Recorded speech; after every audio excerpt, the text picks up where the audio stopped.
Hey, what's up, everybody? Welcome back to the Wealthy Legacy Journey. I'm super excited to have you guys here today. As you can see, I am running the show solo today, and this perspective is something that we're gonna have to get used to, because I think after a lot of time, a lot of thinking and chewing on what exactly I want out of this, there's going to be some changes made, and I'm really excited about some of those changes. So you might have noticed that I haven't been here the last 2 weeks. We've been knocking out a ton of stuff, some projects that just went late into the week, went late into Friday, wasn't able to make it. But that doesn't mean the show's over by any stretch of the imagination, because the Wealthy Legacy Journey isn't over. We just got busy on projects building that wealthy legacy journey, and that's okay. But we're back. And so I want to start today by really talking about why I'm making any changes to the show in the first place. And it has nothing to do with anybody that's involved. I absolutely love Nathan. He's such a he's like a brother to me. And then obviously, Tim is my dad. Like I love having him on the show. I love their input. It just has to do with what value I really wanted to be able to create with this show. Like when I thought about, what is the Wealthy Legacy doing, at least right now in this season, why am I doing it?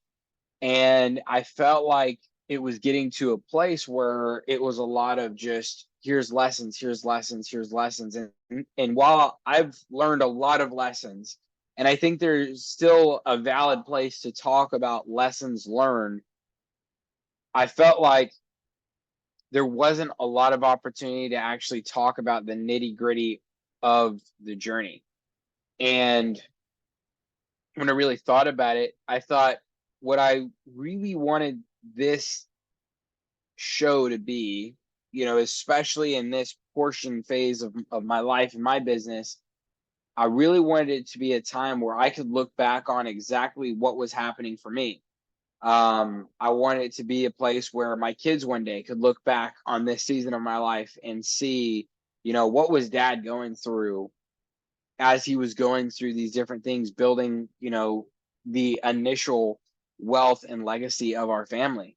And for anybody else who wants to be able to build wealth, to build a legacy, my hope is to really document a large portion of my story. Obviously, I can't go back all the way to the beginning, but a large portion of my story of how I got here and have it out there for free. So that way, if I am blessed in the way to be able to break this code of life, hack the code of life in such a way to be able to build actual wealth, to be able to build a legacy, which, to be honest with you guys, I'm not going to stop until I do, that you're going to be able to see that story, that you'll be able to see how I did it, why I did it, what I did, what worked, what didn't work, week by week by week. And so, with that being said, I'm going to come a lot more to you guys in the real, in the authentic, um, much more in the weeds of what exactly, is going on, day to day, week to week, how I'm feeling, how it's going to push through it, and all these different things. And just more of like specifically what happened that week that impacted me. And so I think it's gonna be really good. And so this first one, I think, would be great to talk about things that are happening right now. So first change, I got my notes over here because I didn't want to forget about anything. The first note that I have to talk about is, for me, a very scary, almost dreadful 3-letter word. Starts with a J, ends with a B, and it's called job.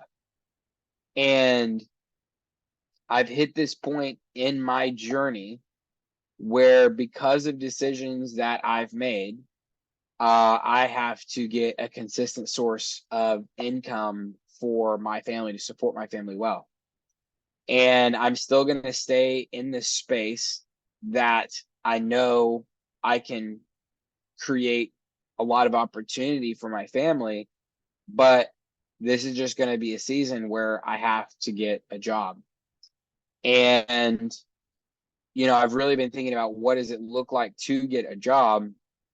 And to me, getting that job is going to allow me stability in my life, but I'm going to make sure that I run my job in such a way where I still am self-employed, bettering my skills, bettering my, abilities through that job. And I am going to take as much as I can from my paycheck to set it aside so I can keep building wealth. The thing that I did wrong the first time I set apart from what I was doing that was working when I was flipping houses and I went to start my home option is I completely left the space of buying low, selling high on real estate that I had learned and started to master that craft. And I walked away from that to do something else with internet marketing and all that kind of stuff, which I think was a good idea in and of itself of what my home option could do. But completely walking away from something that was working in order to build something that was potentially bigger and better was not very wise. I did the same thing with Algorithmos. Now, I am not giving up on Algorithmos. I still think Algorithmos will be a powerful company. But walking away again, I went back after my home option, went back into real estate, and I was buying land low, selling it high. I figured that model out. I got really good at it really quickly. We made enough money to do it to be able to do the same mistake twice. And I say we, I mean I. And I completely left what I was doing there, gave 100% of my time, energy, focus, attention to my home option, or excuse me, at that point to Algorithmos. And I did the same thing over again.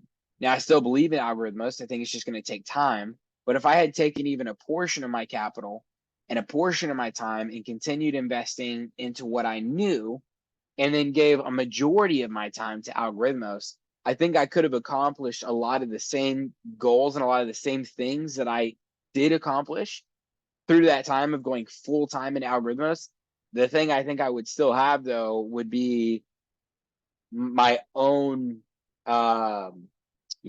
nest egg from that season as I was continuing to utilize the skill sets that I knew to churn over and over and over. Because I don't need a ton of money to live. I need about the average take home pay is what we live on and for the United States. So it's not like insane. But I can't keep doing feast and famine to my family with 3 kids, and a wife, and it's just not fair to anybody. And so, yeah, I'm getting a job. And most likely my situation, there's things to talk about that I'm going to talk about in this episode, but what's happening with Algorithmos, what's happening with NK Legacy Properties, a lot of good things. But for me personally, the thing that I'm learning right now is the power of slow growth. And in fact, I want to read you guys. So I'm putting together the report for EntreLeadership. And let me open that up because I think this is what I wrote for. You're going to see this. It's in chapter 3, I believe. Yeah, chapter 2. Chapter 2 is all about like mission statements and stuff. And in there, I actually wrote my mission statement with the help of Dave Ramsey's tool from the book EntreLeadership. Here's my personal mission statement. I will accomplish the impossible within my lifetime with the help of the Lord, while also making my family feel like a constant top priority. My journey will consist of strong steps instead of unbalanced leaps, and my path towards new heights. Within every opportunity I have, I will look for ways to improve my abilities for future growth while also impacting the people around me in a powerful way by bringing desired, authentic, and measurable value to the team or group I am serving. Whether my role is as a peer, a subordinate, or as a commander, I will be a humble leader. I will be the most dedicated and interdependent tortoise within a world saturated by inconsistent and independent heirs. And so basically when I look at that, I want to kind of break that down. So I thought for a long time, if I stopped and I got a job, I would be completely giving up on my dream to move forward. But I'm not. Like, the first thing that I say is what I've always believed in, that I want to change the world. I want to impact the world. And I'm going to accomplish some things that most people believe is impossible. And my faith is very important to me. So I wanted to include that in the very first statement, the very first sentence, but something that I dropped the ball on early in my children's life. Now, look, praise the Lord, my oldest daughter, Liliana, is only 4. And so I learned early. The Lord helped me learn this lesson early. But I wasn't making my family feel like a top priority. In fact, the last 2 weeks, me and Libby last week had a really hard conversation about her feeling like I was slipping back into some overworking habits and not making them a top priority. And so I am going to be consistently dedicated on making my family feel like a constant top priority, because if I accomplish the impossible, but I leave my family in the dust behind me, who am I going to hand off my legacy to? And what was it all for? But if I keep my family with me, but I never go anywhere, what am I showing to my kids for an example of how to be a powerful person in this life as I represent the kingdom of God in powerful ways? And so I feel like, at least in my life, what I've been called to, I feel like I've been called to change the world, but I can't let changing the world let me make some of the mistakes that I can see in the Bible, where even, for example, you have a guy like King David, who obviously wasn't taking care of, his children well, whenever, all the chaos that happened to him later in life because of his family. Like, there was probably somewhere where the ball was dropped on him taking care of his family. Let's go to the second sentence. My journey will consist of strong steps instead of unbalanced leaps in my path toward new heights. Now, what I want to say about this, I'm really grateful for the decisions that I've made. I'm really grateful for we wanted to start this show. Still, we don't have an intro. We don't have an outro. When we first started the show, it was one thing. Then it kind of changed when Tim came in, because Nathan got busy with some stuff. Nathan was able to come back. Now we're changing it again. And I can't even promise that this is the last time that this show is going to change, as we figure out how to, for me specifically, how do I accomplish my mission statement through everything that I do? But I feel like this format's going to really help do that, at least for now. I also don't regret making the jumps that I did from real estate to my, flipping houses, to my home option, to, working with LandPal and doing the land stuff, to Algorithmos, to NK Legacy Properties, and now to a job, because each of those steps has taught me something. I should say each of those leaps.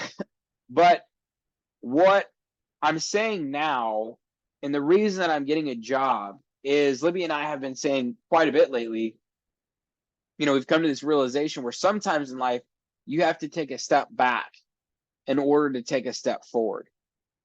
And when I say a step back, I don't even mean turning around. I just mean, hey, maybe you went down one side of the fork in the road, but if you realize that maybe that wasn't the right direction, you can always step back and go the other direction. It's not impossible. It may be difficult. It's not impossible. But moving forward, I need to stop leaping into the unknown over and over and over. What I have to realize is some people struggle to jump into the unknown once at all. I've learned how to overcome that fear by doing it over and over, which is good to a degree. But what I have to make sure is I've also learned that there's a group of people out there who continue to jump into the unknown their entire life, and they create that thing of feast or famine for themselves forever.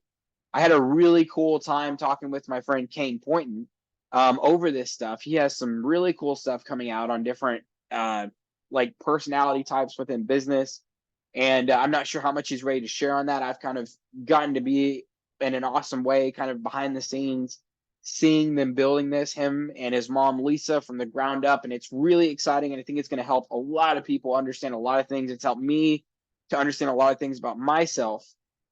But one of the things that I realized from that is that my jumping into the, pushing forward onto new, different, revolutionary ideas is either going to make me a huge success story or it's going to break me to where I never amount to anything.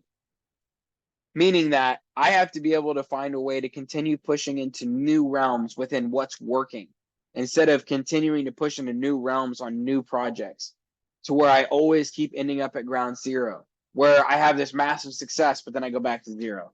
Massive success, back to zero. What I need to do is find a business where I can have big success, and then I can kind of, replant myself and make another push within that business in a healthy direction for growth, and have another level of explosive growth and another level of explosive growth. And so that's what my journey is going to look like from now on. That's what you guys are going to see. And I love that I get to talk on the show because it kind of holds me accountable to that. So my journey will consist of strong steps instead of unbalanced leaps in my path toward new heights. Now, for me, I had to do the unbalanced leaps first in order to understand what that looks like and to really treasure the value of strong steps. I didn't value or appreciate strong steps a couple years ago. And I'm just now coming to this place where I'm going, you know what? That's so painful doing the unbalanced leaps. I learned a whole lot. I've made a lot of money and that's been great, but I have not lost what I've learned, but I have lost a lot of that money through other things that I've tried. And so this is me going, now I've learned, okay, I want to learn new things. I want to do big things, but I also need to take strong steps and just keep stepping one foot in front of the other. Next sentence in that, within every opportunity I have, I will look for ways to improve my abilities for future growth while also impacting the people around me by bringing desired, authentic, and measurable value to the team or group I am serving. Whether my role is as a peer or a subordinate or a commander, I will be a humble leader. Let's break that down into the first and second part. Within every opportunity I have, I will look for ways to improve my abilities for future growth. I'm just going to pause right there, for future growth. So when I get this job and I'm working on defining exactly what it is right now, actually, it's going to still be in real estate. It's going to still be in investing. And I am also going to request in this one particular area, I still want to learn about land development. I still want to learn about putting mobile homes for as one of the things on new lots. And so any of those opportunities that come up for me, for somebody to manage a project like that, I'm going to ask that my name be put on the docket. Even if that's on top of my other responsibilities, I want to learn how to do that thing. The reason I think that that's so powerful to learn that thing is because that's how I think there's a powerful way to invest there. And I'll get into that in a minute, but neither here nor there. I know that if I can learn the skill set and how to do that process, and maybe I could even be a part of building that process for the team that I'm working with, because land development is kind of new for the team that I'd be working with on this, then I'll get to bring a ton of value to them and their company while also bringing a ton of value to myself, because I'm learning the process, I'm gaining the contacts, I'm gaining like the how to do this thing. And so I know that this position will not be permanent and it won't be super long term. It's going to be long term enough for me to be able to get myself and my own personal wealth to a very stable place. And then once my personal wealth is exceeding what I can make at a job, that's whenever I'll be able to step away. And you guys are going to be able to follow along that process. My thought process is that's probably going to take like 1 to 2 years. And so that would be, about 100 episodes. So really not too much when you think of it from that perspective.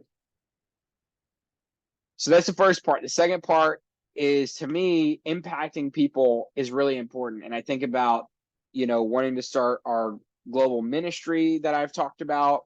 I think about why we're doing Algorithmos. I think about, even what I want to do with this and the Wealthy Legacy journey, different ways I've gotten to help people in real estate. And one of the things that I'm passionate about that has to be a part of my personal mission statement is I love to impact people around me. But I realized with NK Legacy Properties, that has to be defined and measurable. So I want to measure it by three things. I want to bring desired value, I want to bring authentic value, and I want to bring measurable value. So desired value means the team that I'm coming to help, when I step in to do this thing, they actually want that thing done. If I'm trying to build something that team doesn't really want, it doesn't matter how amazing that thing is, even if I think that it's world changing, or I think it could really set the business up for another level of exciting growth. If the business leadership team does not want that, it's not going to be appreciated. It doesn't matter how hard I work. It doesn't matter how hard I pitch the idea. If anything, it's only going to create frustration and tension in the team because I continue to push an idea that I think is amazing that they don't like, and there's just this massive back and forth battle. So, and that's something that I've actually learned, and it really opened my eyes with NK Legacy Properties, and in a really healthy way. So, bringing desired value. Another thing, bringing authentic value. What I mean by that is value that I know that I can bring to the table. I am not naturally a super organized person. I have to lean on other people for organization, or I have to work very hard to be organized. And that's okay. It's nothing wrong with pushing yourself out of what you can do very well, but it's something that I have to be aware of for myself. So with that said, I know, for example, that it would not, for two reasons, it wouldn't be a good idea for me to go back and start managing flips for another team. Could I do it? Yes. But there's two things. Number one, that is not really an authentic value add for me. And I'm going to end up hating what I do because I'm having to constantly push myself to do something I'm not naturally like. I'd be better as a sales guy than I would be as, a forever project manager where you're just dealing with these little problems and these little things all day long. I also struggle with dealing with contractors in that way. I don't like confrontation. I love sales because I love getting somebody excited about an idea. I don't like dealing with contractors because I don't like confrontation. And typically with contractors, you're not pitching them on an idea to work with you. Like, they'll make the choice if they want to work with you or not.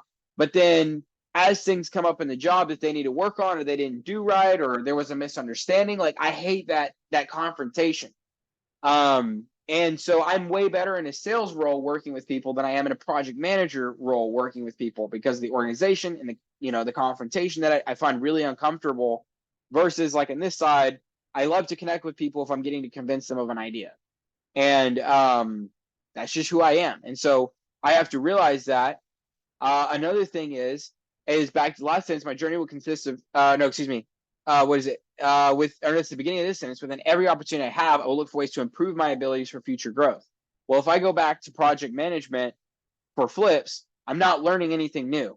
Now, if I become a project manager for land development as one of the aspects of my role, it may push me out of my bubble, but I think it's going to be a huge way for me to improve my abilities. Now, for me, I immediately go, I don't have to be that project manager forever, but if I can understand how the process works, I can then go hire somebody to do the process, whether I need to teach them, or I can hire somebody that already knows the process, but I understand that they're doing it correctly because I understand the process. That's really powerful. The last thing is measurable value. I want to be able to have a set goal that I can say to myself, hey, Kendell, if you reach that goal, you've been successful. If you don't reach that goal, you have not been successful. And then I can chase after that goal with everything that I have in me. And so that's what I mean by desired, authentic, and measurable value to the team or group I'm serving. Whether my role is as a peer, this is a tough one for me. A subordinate, that's a very humbling thing to say. Or as a commander, I will be a humble leader. I feel like in changing the world, I've got this vision for how I want to do it, how I see it being done, how I see the right way of it being done. I'm having to learn that Kendell doesn't know everything. In fact, there's a lot more that Kendell doesn't know than Kendell does know. I'm having to tell myself that. And so with that, I'm coming to this place where it's like, one of the steps back that I might have to take is not being self-employed to then go into a team, whether I become a peer or even a subordinate underneath somebody else, I can still be a humble leader. And that just means that I may have to yield. That's something that I'm learning right now in this season of my life, is how to yield. I feel like me and Libby, when we talk about it, I tell her I feel like I'm kind of like a wild Mustang. And when you go to put a halter on me, I start jumping around and banging up against the fence. I don't want that halter. I don't want that saddle. I do not want to be restricted. And I definitely don't want to be subject to your will, to somebody else's will. But I'm realizing that, there may be some things that and I should say there's probably a very good amount of things that I can learn from a good leader. So now I'm going to go and say, okay, who is a good leader that I want to follow, that I want to learn from? I want to get a job under them, serving them at the highest level, and learn everything that I can. And the last sentence has to do with my personal motto right now. I have it written on my mirror. And I say it every day to myself, typically morning and night, but anytime I walk in there and I look at the mirror, and it is, today I will be committed to being the absolute, today I'll be committed to being the most dedicated and interdependent tortoise there has ever been. Today I will be committed to being the most dedicated and interdependent tortoise there has ever been. Tortoise referencing the tortoise and the hare story of the tortoise wins the race. And for me, being a hare, like, I've just done a lot of sprinting in my life. Sprint. Not got me the results that I wanted to. And we all know the definition of insanity is doing the same thing over and over and expecting different results. So I got to stop doing that. Until this last week, that actually didn't have the word interdependent. I was just the most dedicated tortoise there had ever been, because I wanted to stick to it. I wanted to stick to the task, stick to the team, stick to what I was doing, learn how to be dedicated instead of inconsistent, be dedicated to what I was doing. And then last week, there was this wonderful sermon preached by Gary Hutchison. It was it was like week 3 or 4 of the First Things First series that he's teaching right now. And he talked about how in America, being independent is like woven into our character, our identity. But he talked about how we were designed to be interdependent as the body of Christ. And it hit me like a load of bricks, that I really struggle thinking that being independent, being my own boss, running my own team somehow makes me a better person. Where I have to really realize, like, if I'm a part of a team who's doing wonderful things and I'm bringing a lot of value to that team, that's still a very wonderful thing. And so the last sentence of my mission statement is, I will be the most dedicated and interdependent tortoise within a world saturated by inconsistent and independent hares. One of the ways I do that recently, over the last probably month or so, Libby and I, we've cut social media completely out of our lives. And at first it was really tough, but it has been wonderful. We also don't watch any TV except for on the weekends, on the weekend evenings. And that's been wonderful too. I've had to find other ways to entertain my brain. I've had to, if I want to connect with people, I have to actually connect with people. It's not over the phone, which is it's not a good way to connect with people. I'll just say that. And so that's been good. And so that's my mission statement. That's my commitment to slow growth. What does that look like for me practically right now? Well, Libby and I just redid our entire budget. And so one of the things that I was not doing very well as an entrepreneur is, when Libby and I first got married, we had no money. I've got no degree. She's got no degree. Life was really tough. We started making money and basically just started spending money as fast as we were making it. We weren't making tons of money, but we were making way more money than we ever were making before. And we really didn't have a budget. And I had slipped into the lie that because I was self-employed, that I couldn't have a budget because my income just didn't make sense. But looking back, I had hit 2 points after flipping houses and with land, that I had enough money in the bank that I could have really structured my budget well, in such a way where I basically had, 6 months or 12 months of savings set aside, even though my income stream was all over the place. But I had this money set there that would slowly just tick away, but then I could fill that cup up instead of me feeling that directly, it was like an account here that was a buffer between these like weird waves in income. I had a steady account, and then I had me. And so that's actually what we're structuring right now within our finances. And I think that's going to be great for us. And so at first, I'll have a salary. We have some investments that we're working on right now. Once those pay off, my goal is to go away from salary again, but go to just commission based, still work with the team, still keep learning what I'm learning. We want to have 1 year's salary set aside. Now, I'll be able to tap into that salary up to where we have 6 months worth for surefire investments that I understand and I know. And even if I'm wrong, we can have a quick liquidation. We're not going to hold debt. We don't hold debt personally. We have a little bit that we had to get into, unfortunately, because right after spending all the money on Algorithmos, Libby's van broke down and like died. It was done. So we had to buy a car, and I actually had to ask my parents for money. So we went from having over $100,000 in the bank to having to ask for $6,000 so we could buy a used van. That was a pretty sucky moment. And so that all of our debts though will be paid off in 2 months. And once we've been working on paying those off for the last few months. Everything will be paid off. We had a credit card with like $3,000. We had the car. Everything's gonna be paid off. The first year, we're gonna start setting aside really aggressively everything that we can. And then we also have those other investments. And one of the first things that I'm going to start with is I kind of took a step back and I was like, okay, I've learned how to value real estate. I've learned how to value land. I've learned how to value houses. I have the tools that I need. Like I understand the process. I don't want to do the debt thing. So I'm going to have to find a way to take the small amount of capital I have. Let's just say it's 5,000. I know as of the first of the year, it'll be roughly about 5,000 that I'll have access to. But even if it was just 1,000, how do I take that money without debt, because that's something that's important to me, and increase it?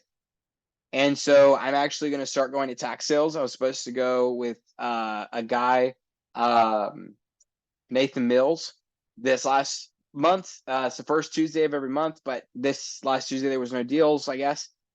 He's going to show me the process. He's going to teach me, what he's doing. And then as of the first year, I'm going to start doing tax sales myself. On top of my job, I'm going to go for the first Tuesday of the month. I'm going to, drive wherever I got to drive to. I'm going to buy lots. And basically, you're talking about buying lots from the way I understand it, 15 to 30 cents on the dollar.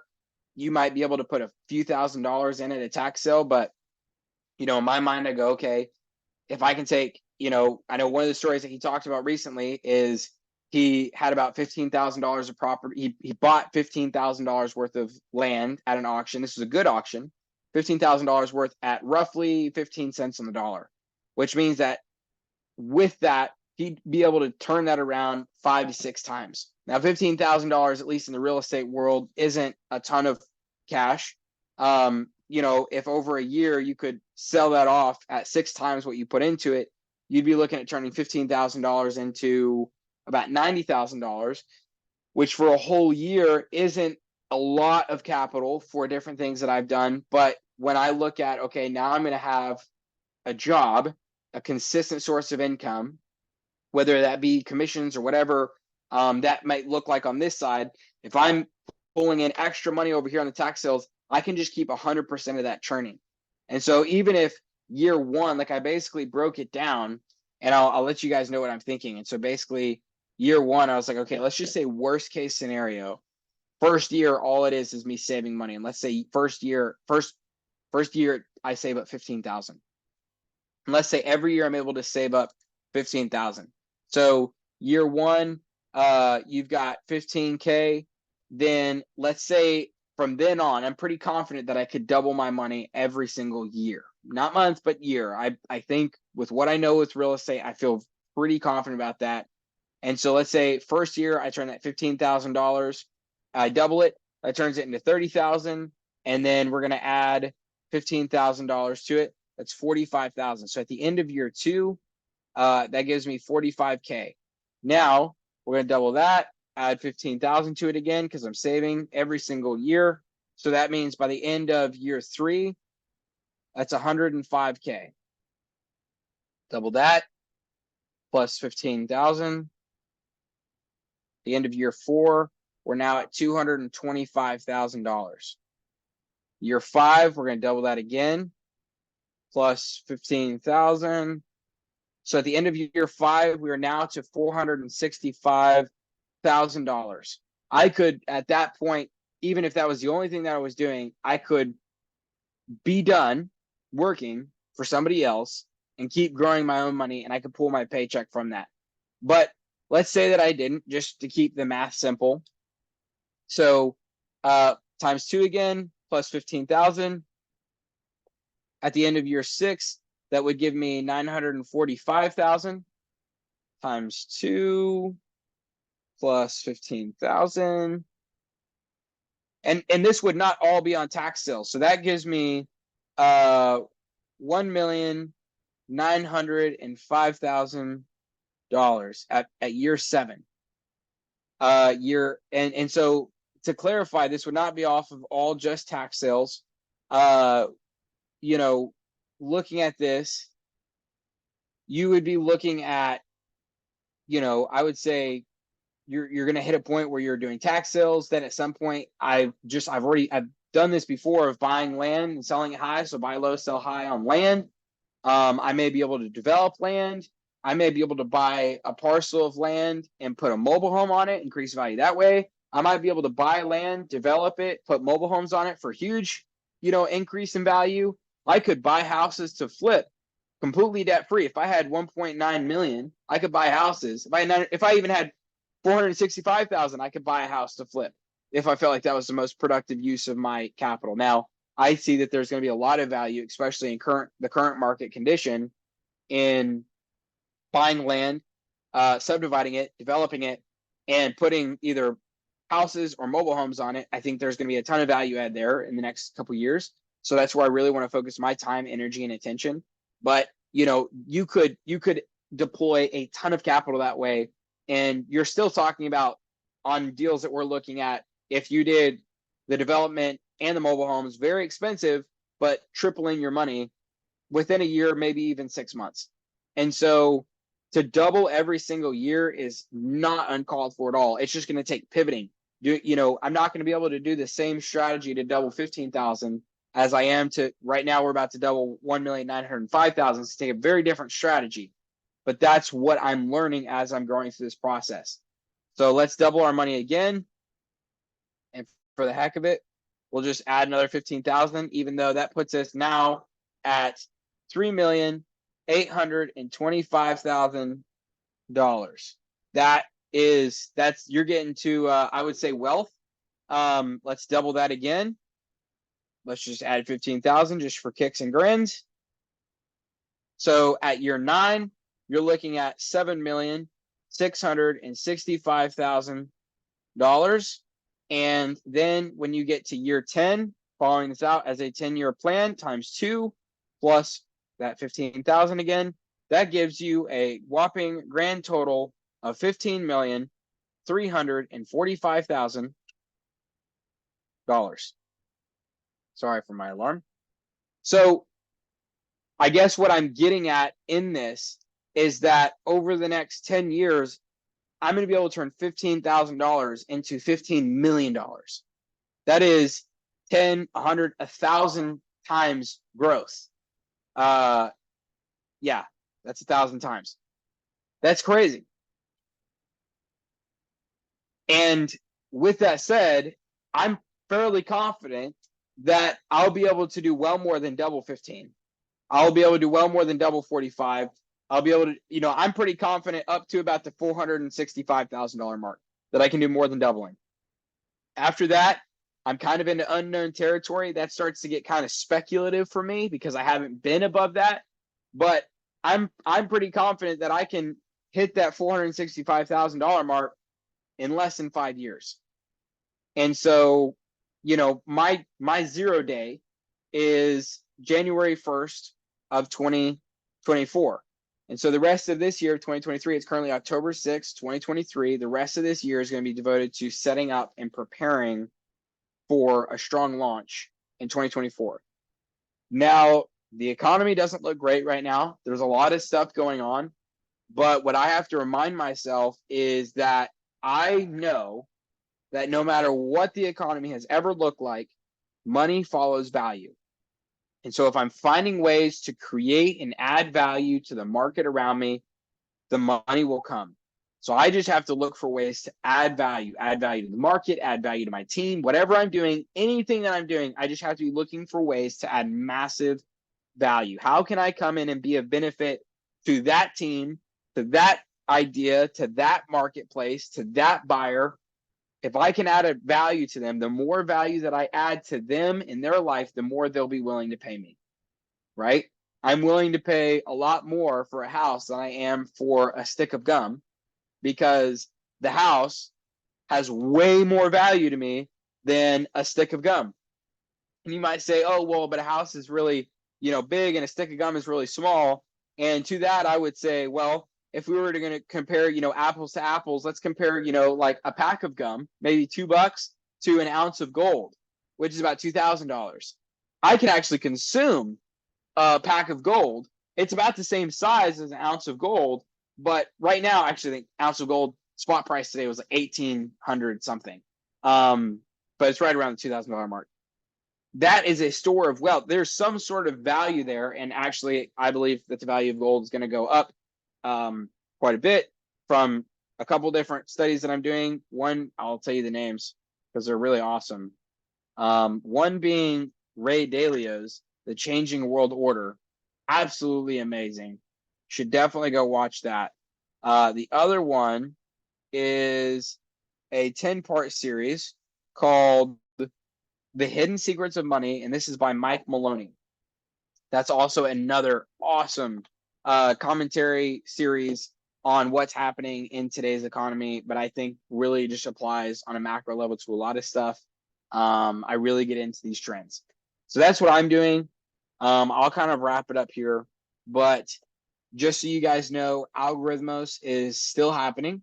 It's still being worked on in the background. In fact, like I said, the last 2 weeks, we've been working on improving our systems. Basically, on Algorithmos, we don't want to move forward on deploying capital until we're 110% sure that it's working. Because if we do it at the right time, we'll make a lot of money. I'm very confident in that. If we do it at the wrong time, we're going to lose a lot of money really quickly. And I'm very confident about that too. So we're taking our time. We're being patient. We've set criterias and rules that must happen, that must be true in order for us to be able to move forward according to our investment rules. That's me trying to slow down. Once we meet those rules and those goals, we will move forward. And so the code's in place. We actually just made $500 today, which is not even close to what our goal is, but it's a step in the right direction.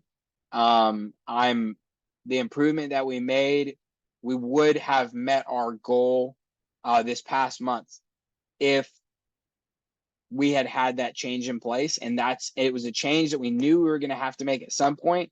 But basically, we came to the consensus that change was going to have to be able to happen before we went live. We thought it would be able to be like a version 2.0 after we went live. With 1.0, MVP's already been out there. So 1.0 is out there now. And, we've been making changes to it. We kind of had 2.0 on the books for a much later date once we were making money. And we realized we just didn't think it wasn't going to make as much sense until 2.0 was incorporated and built. So that's been built. That's out there. It was actually quite a bit easier than I thought it was going to be. It was still a pain in the butt, but it was easier than I thought it was going to be. And so that's awesome. I'm still doing the reading thing. I'm actually about to start the book Good to Great by, I'm not even going to say, I think it's like Jim Collins, but I could be totally wrong on that. But, and I'm going to be still working on those reports. So the reason I haven't started that book yet is because I'm still working on the book report from EntreLeadership, which is almost done. I'll be recording. I'm hoping that next Friday will actually be a video of me breaking that book down. So I'm really excited about that. And lastly, with NK Legacy Properties, things are going to have to change, but I'm learning to yield. And so, for me, I will probably still end up working with Nathan. There's a good chance I'll be working for Nathan, but I'm going to look for ways that I can add an absolute amazing amount of value to Nathan and his team. I know a lot of those guys are really great guys. It would be a very good opportunity to learn and to grow. And I am just going to have to learn how to be content with the slow growth. But I think the most exciting thing is if I'm not focused on feast or famine in my life, I'm going to be able to better make my family feel like a top priority.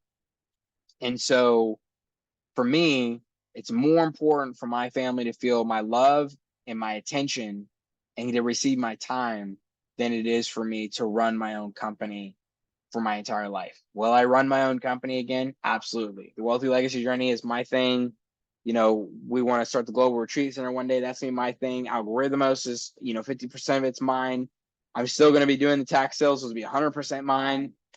Does not mean I'm stopping doing my own thing. I'm going to have plenty of my own plates spinning, but this is just going to be a good place for me to be able to settle in, learn some great stuff, not just about real estate, but also about humility, and to be able to grow in the ways that the Lord has me to grow in this season and learn these lessons very well so I don't forget them next time, because I've lost it all twice. I don't plan to lose it all third time. So with that said, that was a little bit long, but that's kind of a recap of things that are changing the show, why things are changing.